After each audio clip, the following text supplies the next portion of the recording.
I mentioned earlier, look, we live in glass houses if you're in this business, and we do this live 3 hours. No editing that goes into it. And if there's something that I misspeak, I don't fully vet, then it's on me. And I know that there's been this groundswell. Bomani Jones and some of these other writers are ready to run with something like I somehow painted it as a racist here. I'm going to say something again to you. And once again, if I misspoke or I didn't clarify, it's on me. But I will not let you paint me with a broad brush here. I will not. Earlier, I was paraphrasing what Tony Dungy told me about his team and the gun culture, referencing what he told me about most of his players, said they had guns and they were part of the football players' culture, their background. Talked about how some used for protection, some used it for hunting. About 80% of his players had guns. He said most of the players had handguns for home protection. Some had guns, rifle shotguns for hunting. I was paraphrasing what he told me, and I did not mean to infer a race line between the two. I told you. Now, this was Tony saying this to me, and I'm paraphrasing that. But I did say I grew up in a gun culture, and I had guys who had guns for hunting. But I had two friends who went to prison for things they did with their guns, and they were white. And it was Tony Dungy who told me the gun culture that his black players, African-American players, grew up in. Now, he also had players on the team who were white who had guns. But please do not make this racial, lines like that. I will not let you paint me that way. I will not. And I'll fight you on it. I don't have an agenda, did not have an agenda. And if you want to play gotcha, bring it on. Bring it on. Because that's not what this was about. This was about talking about things, not saying, here's my agenda. I'm going to paint everybody with a broad brush here. I do my homework. And for you guys, Bomani Jones, if that's what you want to do and spend your time doing it, do a little research on me. Write your column live. Do what I do for 3 hours. Write your column live. I do it every day. Embarrassing. Disappointing is what it is. You listen to this show, I will not let you paint me that way. I will not. All right. Wednesday's show, Fritzy. Archie Manning is going to join us. We may hear from Charles Barkley as well, and we're still looking for Trent Richardson. All right. Final results poll question, McLovin. Who's most likely to take over the Cowboys next season? 34% say Andy Reid. Sean Payton, second place. All right. Get a couple phone calls in here. Man, I'm pissed off about this. I really am. I really am. Now, part of it's on me if I left it open to interpretation. Maybe I shouldn't be as casual with that. Yeah, Paulie. When you said it, you didn't. When you said what you said, you were saying what Tony Dungy said to you on and off the air yesterday.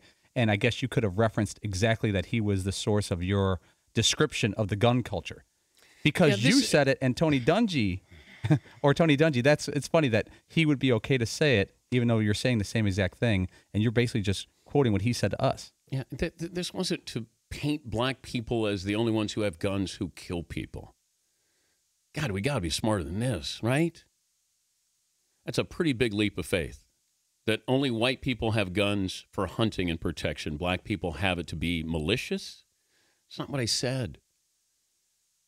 And I go back to what Tony Dungy is the one we were talking about this on the air and off the air, and I paraphrase what he was talking about. Trying to give context to this.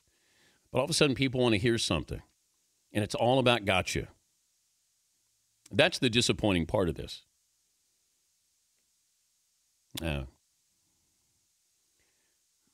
Here's what Tony said yesterday. I don't know why I'm defending myself in this forum like this with these guys. And some of these guys I've had on the show. And I would hope that they know who I am and what I've stood for with all of this. Taking shots like this. Sad. Here's Tony Dungy yesterday on the show. Every year, the first day of training camp, I would say, how many of you guys have a gun?